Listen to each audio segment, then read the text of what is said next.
How do we make sense of our lived experiences? Well, usually we start with rationalizing them through cognitive thought.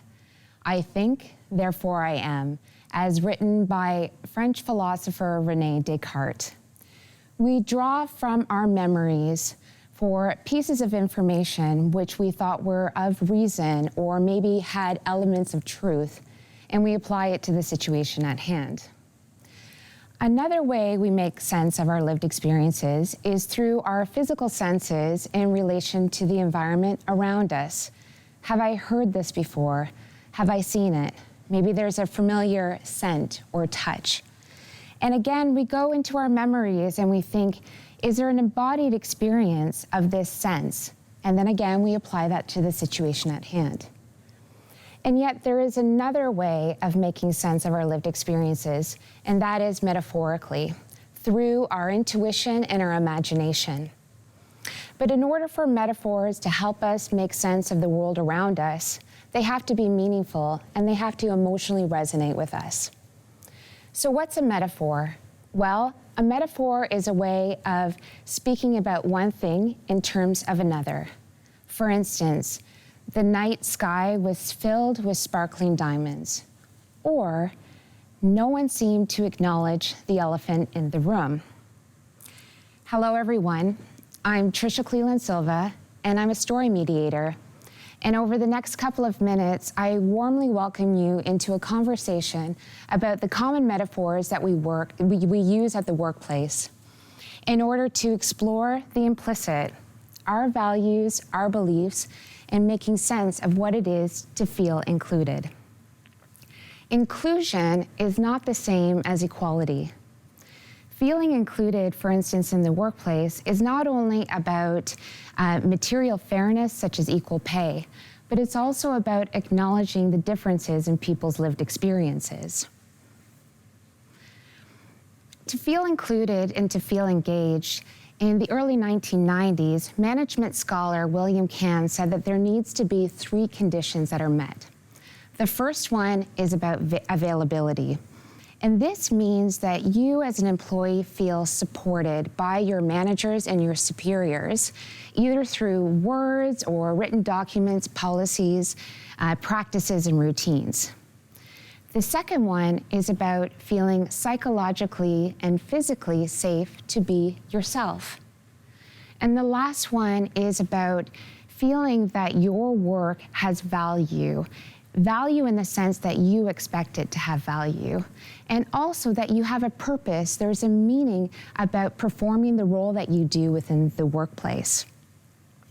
So it's fair to say that we can easily rationalize the first condition, which is availability. But how do you describe and make sense feeling psychologically and physically safe to be yourself? Or that your work has meaning and that it's being valued in the way that you feel is necessary? At work, how many times have we heard the metaphor, we're all in the same boat, or we're all part of a big family? Now, this might be very true for some of the members, but what about the members that don't feel like they're part of the same boat or don't feel like they're part of the family? Ng and Sears recently wrote an article underneath a wonderful metaphor titled called Walking the Talk on Diversity. And in this article, Ng and Sears says that the CEO not only has to rationalize diversity, but also put it into practice in the way that they interact with their employees and also the community in which the workplace is placed.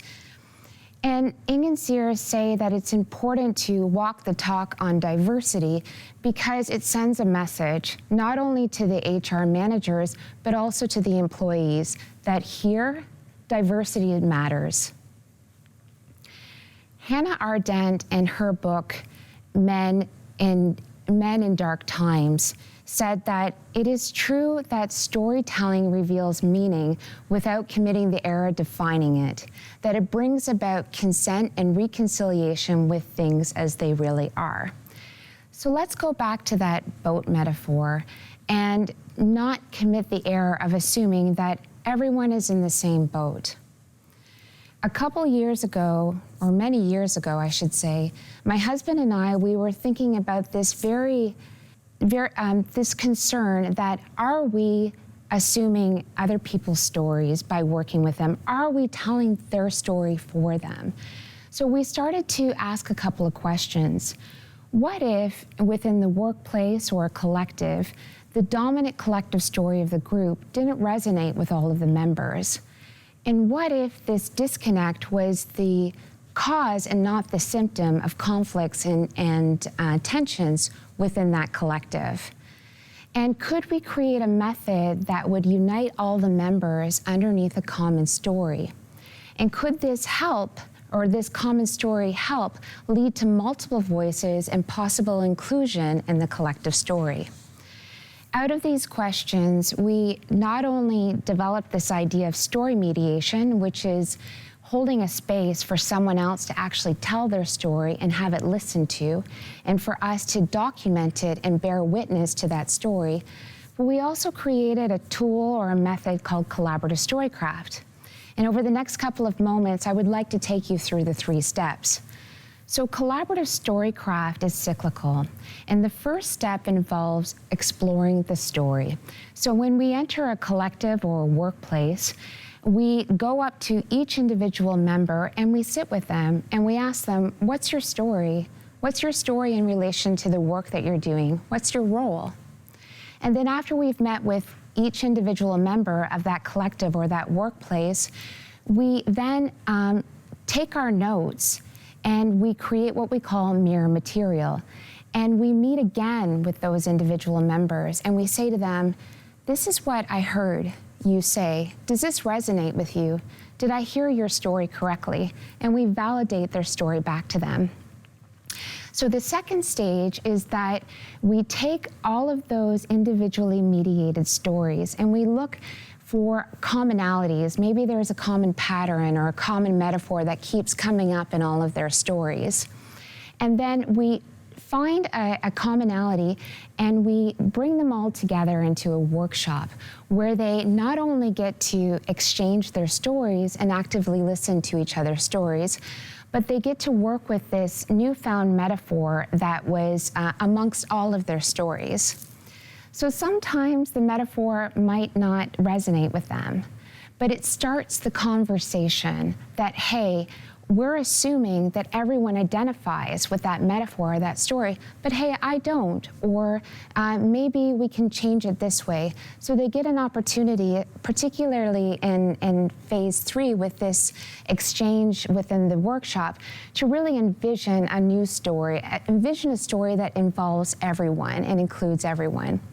So as story mediators, we found that by working with not only mediation, but the method of collaborative storycraft, that when people were asked their story, particularly in relation to the workplace, they didn't feel individualized or exposed. Rather, they entered this safe space where they could really ignite their imagination and creativity and say, what is my story here? Why am I here? What's my role? And how am I connecting with my colleagues? And it also gives them a chance to listen to other people's stories and connect on a more human level. One thing beyond using the method, I just want to say that it has been very interesting that we started off as practitioners just wanting to get better at working with stories. So that's why we decided to create collaborative storycraft and story mediation. But it was the magic that the metaphors brought out in the people. It was the magic of people just being able to exchange and having their voices heard and included that was the most important takeaway. We are all natural storytellers, and when given a chance to exchange our stories and to actively listen, we can all make collective sense of our experience together. Thank you very much.